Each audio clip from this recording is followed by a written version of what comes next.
Olá, hoje é segunda-feira, 12 de maio de 2025. Bem-vindos à nossa segunda análise do dia. Olá! Hoje a gente vai mergulhar num tema bem presente. O que realmente está no prato dos brasileiros hoje em dia.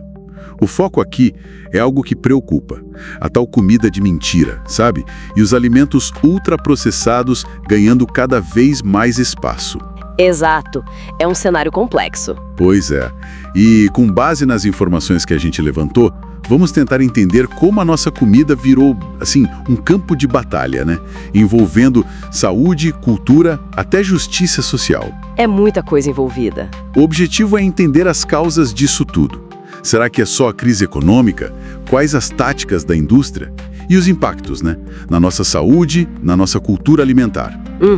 E o que se busca em termos de transparência, de comida de verdade mesmo? Bom, vamos tentar desempacotar isso. Para começar, o que seria essa comida de mentira? A gente está falando daqueles produtos que imitam, né? Leite, café, azeite, requeijão, coisas do dia a dia. Isso, mas que na verdade são formulações industriais ultraprocessadas. Exato, cheios de ingredientes substitutos. Tipo, soro de leite onde deveria ter leite, gordura vegetal, amido, um monte de aditivos. E a embalagem muitas vezes é quase igual, né? O rótulo acaba enganando totalmente. É fácil confundir na prateleira. Olha, é fundamental a gente entender o contexto disso tudo. A inflação, ela apertou muito o orçamento das famílias, né? Demais. Tem pesquisa do Datafolha mostrando que mais da metade dos brasileiros reduziu a quantidade de comida por causa do preço. Entre os mais pobres, esse número é ainda maior, quase 70%. É um impacto enorme. E metade das pessoas teve que trocar a marca do café, por exemplo. Aí a indústria, ela vê uma oportunidade, né? Uma brecha. Uma brecha. E o interessante é a engenharia por trás desses produtos fake. Eles tentam copiar cor, textura, sabor, mas usando matéria-prima muito mais barata e, claro, nutricionalmente inferior. E a gente vê exemplos disso em todo lugar, né? Aquele café fake, um pó para fazer uma bebida sabor café. Sim, a ABIC até alerta sobre isso. Pois é, a Associação Brasileira da Indústria de Café diz que pode ter impureza, casca, palha e nem registro não Visa tem. Isso é sério. Com certeza. Outro exemplo clássico é a mistura láctea condensada. Custa bem menos, mas não é leite condensado de verdade. Leva soro de leite, gordura vegetal, muda tudo, né? O valor nutricional, o sabor na receita. Exatamente. E tem o óleo composto vendido quase como azeite. Mistura com glicose no lugar de mel. A lista é longa. E todos esses exemplos mostram esse padrão, né? A aparência engana, principalmente quando o dinheiro tá curto. Sim. E isso esbarra direto no direito à informação. O rótulo pode ser ambíguo, a informação importante fica escondida. Naquelas letrinhas minúsculas. Exato. A Adriana Salai, que é pesquisadora lá da USP, ela aponta justamente isso. A indústria ocupa essas brechas do encarecimento dos alimentos frescos, dos minimamente processados. Um problema que a crise climática só agrava, né? Exatamente, agrava. Aí oferecem essas alternativas baratas, mas nutricionalmente muito pobres. E é aí que o negócio fica realmente sério. O impacto na saúde. Tem um estudo grande da USP, Unifesp, Fiocruz, até da Universidade de Santiago do Chile. Sim, eu vi esse estudo. Os dados são alarmantes. Muito. Eles estimaram que os ultraprocessados foram responsáveis por, 57 mil mortes prematuras no Brasil, só em 2019. É um número chocante. É 10% de todas as mortes de pessoas entre 30 e 69 anos naquele ano. E o estudo diz mais. Se a gente reduzisse o consumo pela metade, dava para salvar umas 30 mil vidas por ano. Imagina! E faz todo sentido, né? Quase todos eles, 98%, têm excesso de açúcar, ou de sódio, ou de gorduras. É uma bomba relógio. Pois é. E isso reforça o que muitos especialistas da UNB, da Fiocruz, do IDEC já dizem. Não existe consumo seguro para esses produtos. Eles são feitos para a gente comer mais, né? Exatamente. São formulados para serem hiperpalatáveis, quase viciantes. E se a gente olha o quadro maior, isso afeta demais a nossa cultura alimentar. Sem dúvida. E acentua a desigualdade. Quem tem menos dinheiro acaba tendo acesso, principalmente, a esses produtos de baixa qualidade. O Portal Brasil, de fato, fala bastante sobre isso. E a regulação, como fica? A gente viu as lupas chegando nas embalagens, Sim, foi um avanço. aqueles avisos frontais sobre excesso de açúcar, sódio, gordura, inspirado no Chile, no México. Mas, assim, será que basta? É a grande questão. Muitos especialistas pedem mais rigor, principalmente contra as embalagens que enganam, que induzem ao erro. Vi que até o Procon do Espírito Santo notificou supermercados por causa disso. Sim, mostra que há uma preocupação crescendo. Mas e a resposta do Estado, né? Qual é? Boa pergunta. A gente vê algumas ações, tipo isenção de imposto para importar alguma coisa, tentativas de reestruturar a Conab, mas parecem medidas um pouco tímidas, sabe? Perto do tamanho do problema. O PAS, o Bolsa Família, claro que ajudam, são importantes, mas não resolvem a questão estrutural.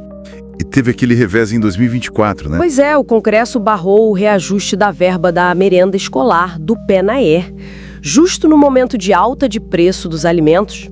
É complicado. Enquanto isso, lá fora. Exato. A FDA nos Estados Unidos, por exemplo, decidiu banir alguns corantes artificiais até 2026. Mostra um outro tipo de postura. E os dados do IBGE da POF de 2017 e 2018 já mostravam essa tendência preocupante. Já mostravam. Ultraprocessados já eram quase 19% das calorias que a gente consumia. Era uns 13% no começo dos anos 2000. E tudo indica que isso só aumentou de lá para cá. Com certeza a tendência se intensificou. Então, o que tudo isso significa no fim das contas? Mas o buraco é mais embaixo. É bem mais embaixo. O problema é estrutural. A gente precisa de políticas públicas fortes, que garantam segurança alimentar de verdade, que valorizem a agricultura familiar, a agroecologia. E que regulem a indústria com mais firmeza, né? Exatamente. E ferramentas como a classificação nova lá do Nupens, da USP, são essenciais para isso. Mesmo que tentem deslegitimar, né? Quem lucra com a situação atual não quer essa clareza. Então, para resumir um pouco, essa comida de mentira não é só um produto ali na prateleira. Não mesmo. É um sintoma de várias coisas. Aperto econômico, táticas da indústria, uma regulação que ainda corre atrás, e o custo disso é alto, para nossa saúde e para nossa cultura. Um custo altíssimo. Fica claro que a briga é pelo direito à informação e a uma alimentação adequada, digna. Bom, faremos uma breve pausa agora e voltamos em instantes para continuar essa análise.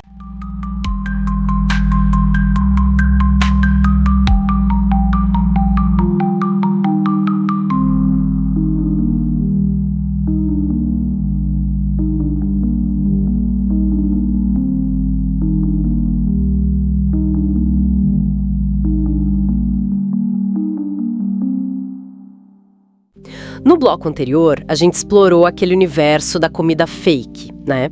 Agora, vamos mudar um pouco o foco. Vamos mergulhar no futuro da nossa alimentação e olhar para o papel, assim, vital da agricultura familiar nesse cenário todo. A pergunta é meio urgente, né? Com as mudanças climáticas aí batendo na porta, ameaçando a produção de comida, como é que a gente vai garantir alimento para todo mundo? Nossas fontes mostram dois caminhos bem diferentes sendo seguidos. Um é super tecnológico, sabe? De preservação, e o outro, bom, o outro tá ligado na terra, na tradição. Exatamente. É um contraste, assim, fascinante. De um lado você tem essa fortaleza lá no Ártico, né? Guardando semente como se fosse um backup para o mundo. E do outro lado a gente vê a resiliência do dia a dia dos pequenos produtores. Aqueles que, na verdade, colocam a comida na mesa da maioria das pessoas aqui no Brasil, inclusive. Se adaptando o tempo todo ao que a natureza dá. Vamos começar então por essa fortaleza aí, o Svalbard Global Seed Vault, lá na Noruega. O tal cofre do fim do mundo.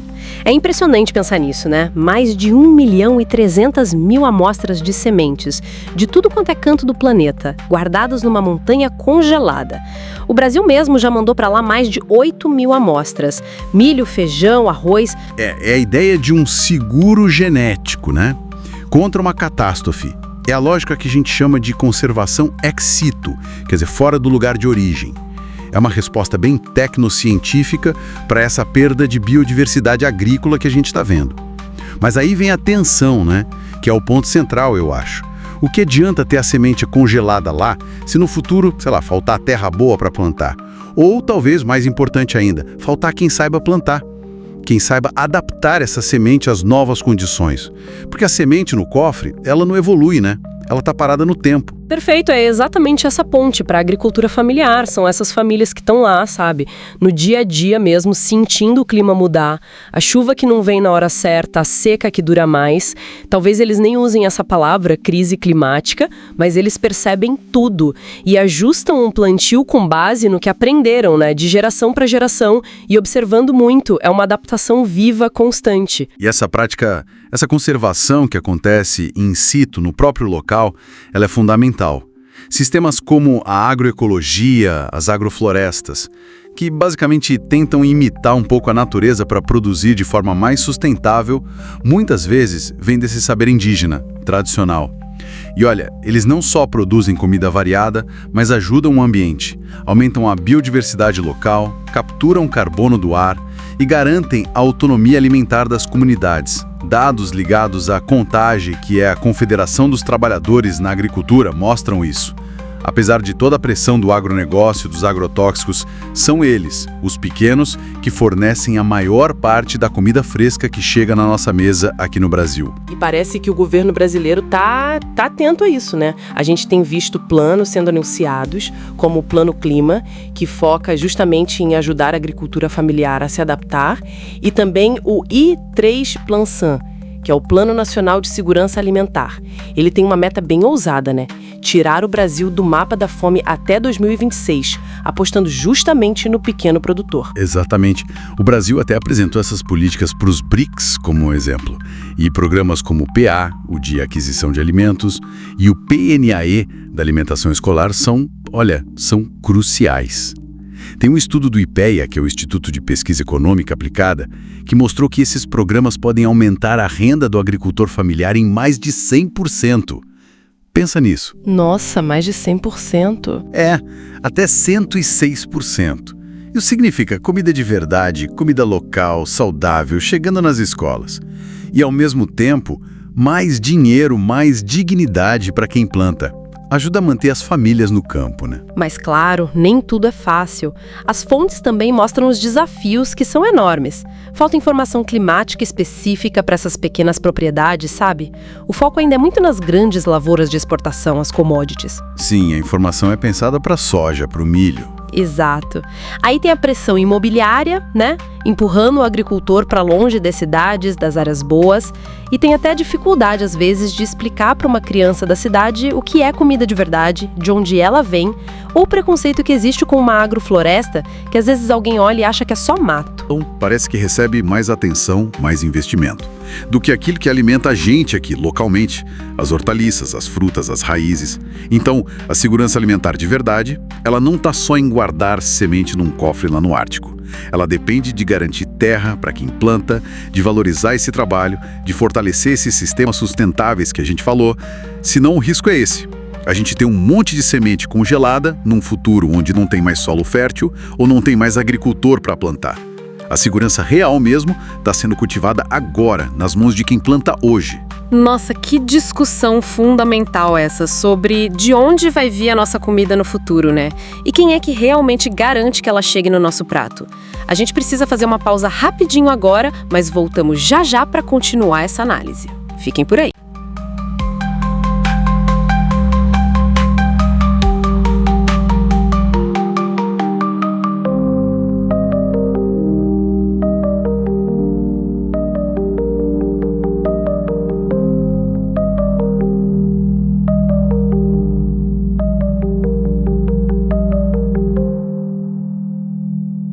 Bem-vindos de volta.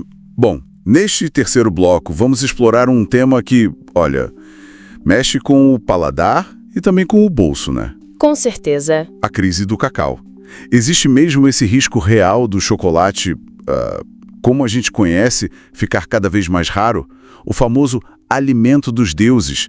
Parece que está enfrentando uma tempestade daquelas. Exatamente. É interessante ver como algo que sempre foi um símbolo de prazer, de indulgência, hoje virou quase um estudo de caso, né? De como, assim, eventos climáticos e também as fragilidades na cadeia de produção podem ameaçar um produto que é amado no mundo todo. Essa dependência de poucas regiões produtoras, isso mostra vulnerabilidade, sabe? Ok. Vamos desembrulhar isso então.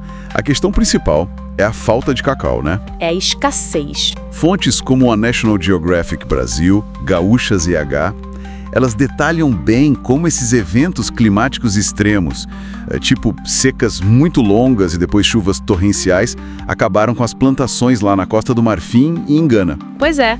E esses dois países juntos, eles respondem por mais de 60% de todo o cacau do mundo.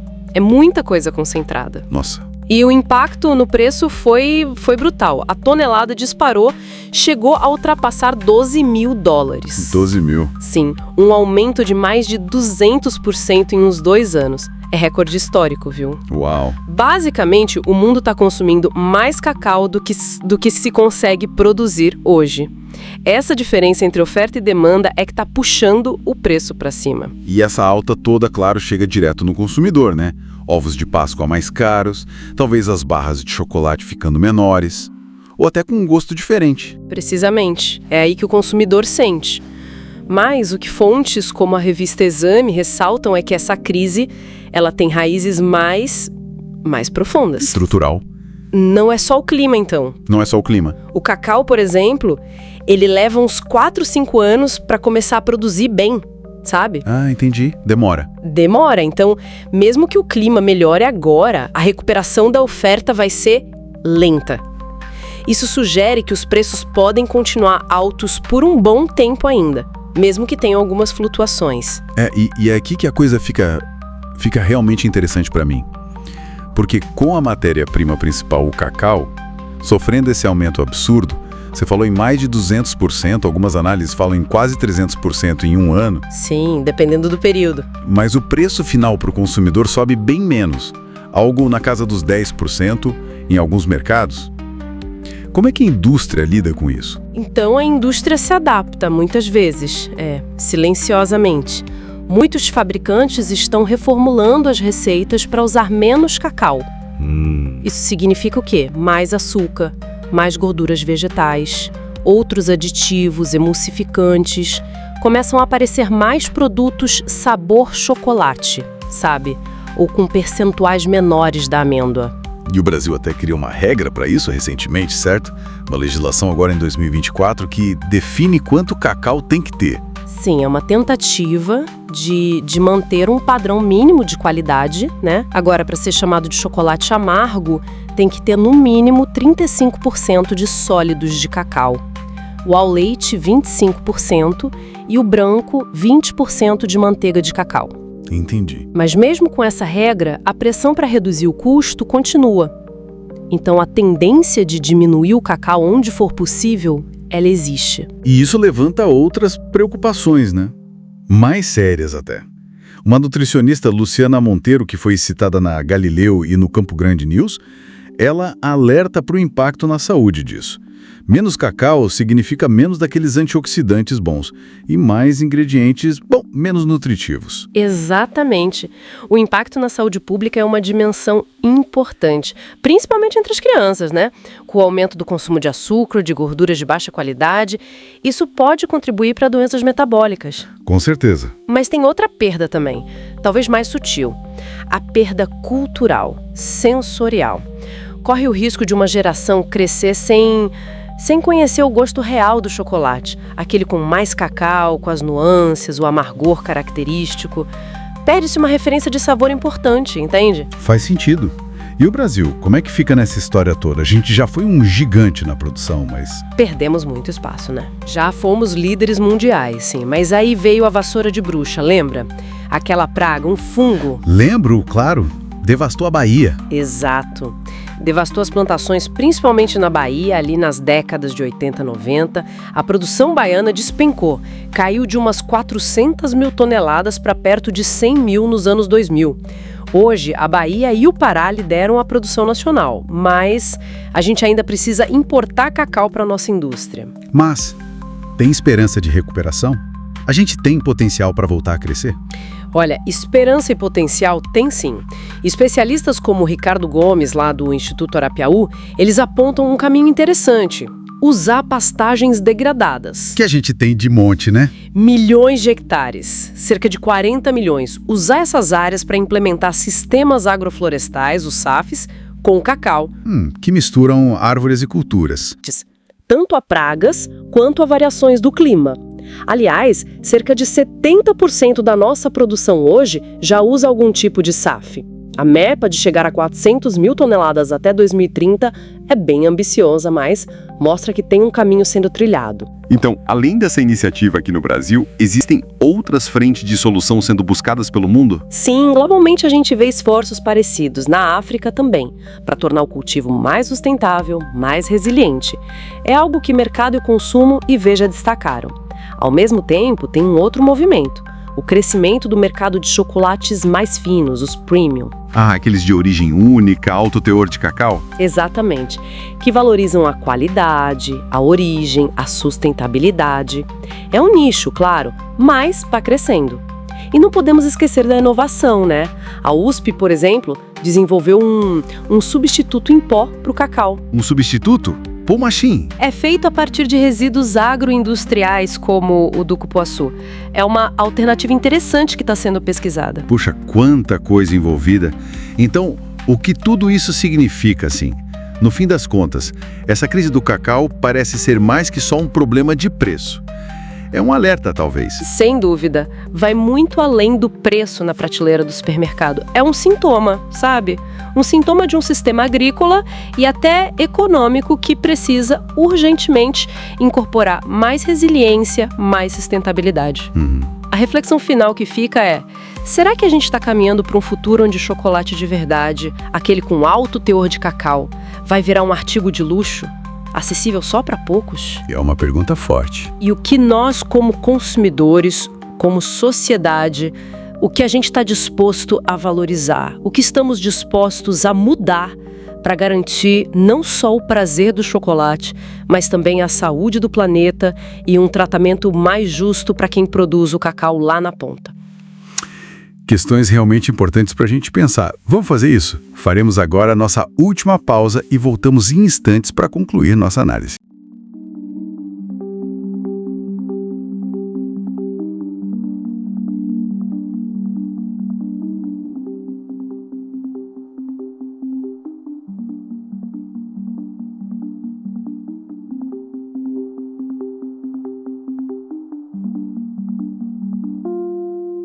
Bem-vindos de volta. Olha, neste último bloco, a gente vai mergulhar um pouco nos números e nas motivações por trás de um movimento que, assim, está claramente ganhando força aqui no Brasil, o veganismo. Isso aí. Temos aqui uma pesquisa recente do Datafolha, sabe? Encomendada pela Sociedade Vegetariana Brasileira, a SVB, e ela trouxe um dado impactante. Qual foi? 7% da população brasileira, isso dá o quê? Uns 15 milhões de pessoas, já se identifica como vegana. Total ou parcialmente, mas se identifica. Nossa, 15 milhões. É um número muito expressivo, né? Principalmente se a gente pensar que a pesquisa focou no autorreconhecimento, na identidade da pessoa. Exato. E num país como o Brasil, com essa tradição forte de consumo de carne, isso sinaliza sim uma mudança cultural de consumo, bem significativa. E as razões continuam aquelas 3 principais, né? Sim, as motivações giram em torno de saúde, meio ambiente e a questão dos direitos dos animais, basicamente. E olha só que interessante, o peso de cada uma. A pesquisa mostra que a preocupação com a própria saúde, assim, é o principal motor para 74% das pessoas que pensam em reduzir ou parar de comer carne. 74%. É realmente a maioria esmagadora. Demais, né? Aí depois vem meio ambiente e direitos animais, com 43% e 42%, quase empatados. Quase empatados ali. Isso é fascinante, porque sugere uma estratégia, né? Quer dizer, embora as questões éticas e ambientais sejam super importantes, cruciais até. Sim, a base histórica, né? Exato. Mas a preocupação com a própria saúde pode ser a porta de entrada mais ampla para essa transição alimentar aqui no Brasil. Faz todo sentido. E várias fontes confirmam isso, né? A Folha de São Paulo mesmo, quando cobriu a pesquisa, destacou justamente esse ponto. A saúde como o principal gatilho. E não é só a Folha, a gente vê isso em outros lugares.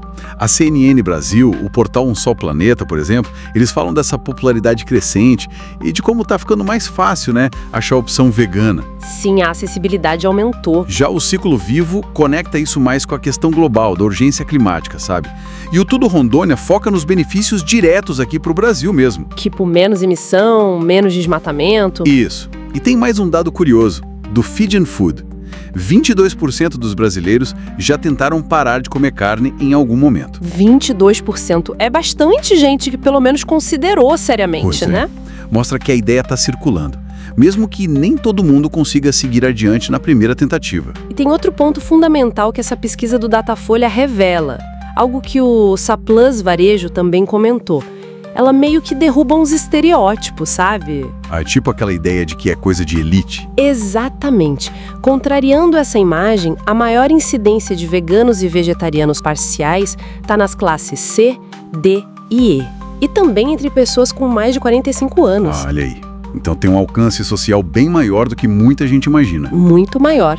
Mostra uma capilaridade que talvez não fosse tão óbvia antes. Mas, claro, a transição não é simples para todo mundo. A pesquisa também mostrou isso, né? Que existe uma demanda por apoio, por informação, por acolhimento mesmo. Sim, isso ficou claro. A presidente da SVB até levantou essa questão, né? Sobre esses milhões que tentaram e por algum motivo não continuaram. Isso acende um alerta. Com certeza. Reforça a necessidade de tornar o veganismo, ou mesmo a redução do consumo de carne, algo mais acessível, mais fácil de sustentar no dia a dia. E o que isso implica na prática? Bom, aí entram desafios e oportunidades, né? Desde coisas maiores, como políticas públicas para ter mais opção vegetal em escola, hospital, até a adaptação do setor privado mesmo. Oferecer mais produto. Mais produto, produto acessível, gostoso e, claro, livre de crueldade. É um conjunto. E o fato da pesquisa do Datafolha ter essa metodologia rigorosa presencial, com mais de 2.000 pessoas em dezembro de 2024, dá um peso inédito a essa realidade toda. Então, juntando tudo isso que a gente viu nessas fontes, fica bem nítido, né? O veganismo no Brasil deixou de ser nicho faz tempo. Com certeza. São 15 milhões que se identificam assim e dezenas de milhões considerando reduzir carne. E a motivação principal, olha só, é a saúde, mas sem esquecer a ética e o ambiente. É uma transformação silenciosa, talvez, mas muito profunda. Exatamente. Uma mudança gradual, mas com impacto enorme. E isso deixa a gente com uma pergunta para pensar, né? Se tem tanta gente aberta a essa mudança, lembra dos 74% pensando em reduzir por saúde? Lembro, impressionante. Então, o que falta, assim, na prática, para que mais gente consiga dar esse passo e manter? Que ponte a sociedade, governo, empresas, a própria comunidade pode construir para facilitar essa transição, para o futuro alimentar mais consciente, mais sustentável? É uma ótima reflexão para a gente levar. Fica aí a pergunta. E, pessoal, lembrando que o podcast vai ao ar de segunda a sexta, às 7 da manhã, meio-dia e 5 da tarde, e aos sábados, ao meio-dia. Isso aí. Até a próxima!